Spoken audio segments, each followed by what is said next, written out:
Shalom, selamat berjumpa kembali di hari Sabtu 24 Juli 2021. Dan kita akan mendengarkan bacaan-bacaan. Inilah darah perjanjian yang diikat Allah dengan kamu. Keluaran bab 24 ayat 3 sampai 8. Ketika Musa turun dari Gunung Sinai dan memberitahukan kepada bangsa Israel segala firman dan peraturan Tuhan, maka seluruh bangsa itu menjawab serentak, segala firman yang telah diucapkan Tuhan itu akan kami laksanakan. Musa lalu menuliskan segala firman itu. Keesokan harinya pagi-pagi didirikannya mezbah di kaki gunung itu dengan 12 tugu yang sesuai dengan ke-12 suku Israel. Kemudian disuruhnyalah orang-orang muda dari bangsa Israel mempersembahkan kurban bakaran dan menyembelih lembu-lembu jantan sebagai kurban keselamatan kepada Tuhan. Sesudah itu Musa mengambil sebagian dari darah itu lalu ditaruhnya ke dalam pasu. Sebagian lagi dari darah itu disiramkannya kepada mezbah itu.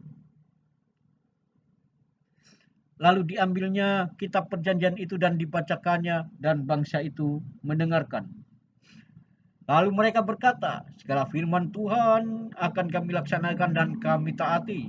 Kemudian Musa mengambil darah itu dan memercikkannya kepada bangsa itu seraya berkata, inilah darah perjanjian yang diikat Tuhan dengan kamu berdasarkan segala firman ini.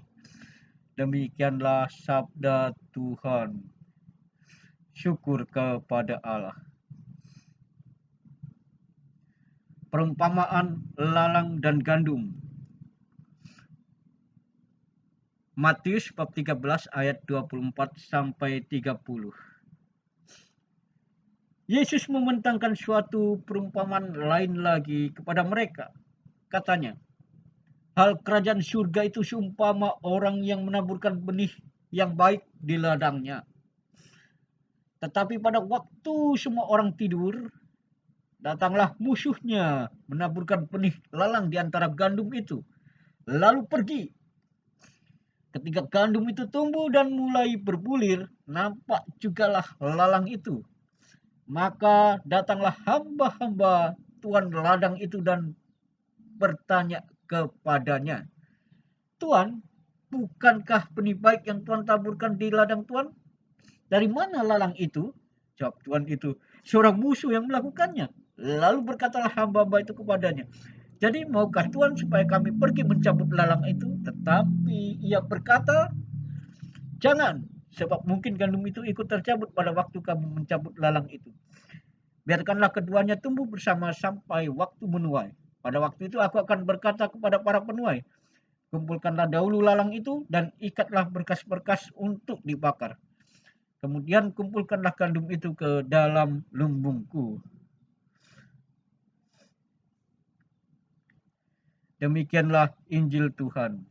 Terpujilah Kristus.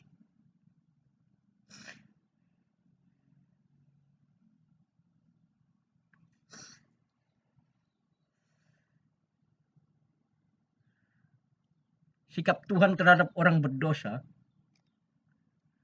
adalah menyayangkan segala-galanya dan mengadili dengan belas kasihan dan dengan sangat hati-hati memperlakukan mereka. Tuhan begitu jauh berbeda rasa hingga oleh rohnya membantu manusia berdoa dengan keluhan-keluhan yang tidak terucapkan. Perumpamaan tentang gandum dan lalang yang dikisahkan Yesus pun membawa pesan bahwa kuasa dan kasih Tuhan merawat dengan sabar baik orang yang saleh maupun orang yang berdosa, agar kelak bercahaya seperti matahari dalam kerajaan Bapa. Pemikiran manusia seringkali terlalu cepat hendak membasmi orang-orang yang berdosa, tetapi cara pandang Kristus selalu membuka kesempatan agar mereka mengalami pertobatan dan diselamatkan. Ia sungguh-sungguh mengadili dengan belas kasihan, karena ingin agar manusia kembali kepadanya. Kita kadang-kadang memperlakukan orang lain sebagai lalang yang mengganggu kebersamaan iman. sehingga kita cenderung mau membuang mereka tidak betah di lingkungan kita. Cara pandang seperti ini berlawanan dengan pesan Yesus Kristus untuk belajar memberi kesempatan kepada orang lain, karena mereka pun dipanggil menjadi pengikutnya. Kita perlu berhari-hari memperlakukan saudara-saudara kita yang pernah terluka atau berbuat dosa, sebab Tuhan menyayangkan segala-galanya. Marilah kita berdoa. Yesus Tuhan jiwaku, perhatian dan pengertian-Mu melimpah bagi orang-orang berdosa untuk memanggil mereka kembali padamu. Semoga aku pun mengungkapkan kasih dan perhatian kepada mereka tanpa cepat-cepat menghakimi. Amin. Dalam nama Bapa dan Putra dan Roh Kudus. Amin. Sampai jumpa kembali di hari Senin, kalau Tuhan menghendaki. Ingat, tetap jaga kesehatan, laksanakan protokol kesehatan untuk melawan COVID-19. Selamat merenungkan hari Sabtu 24 Juli 2021 ini dengan setia dan sabar menunggu waktu Tuhan untuk memulihkan hidup kita semua. Dalam nama Tuhan Yesus Kristus. Amin.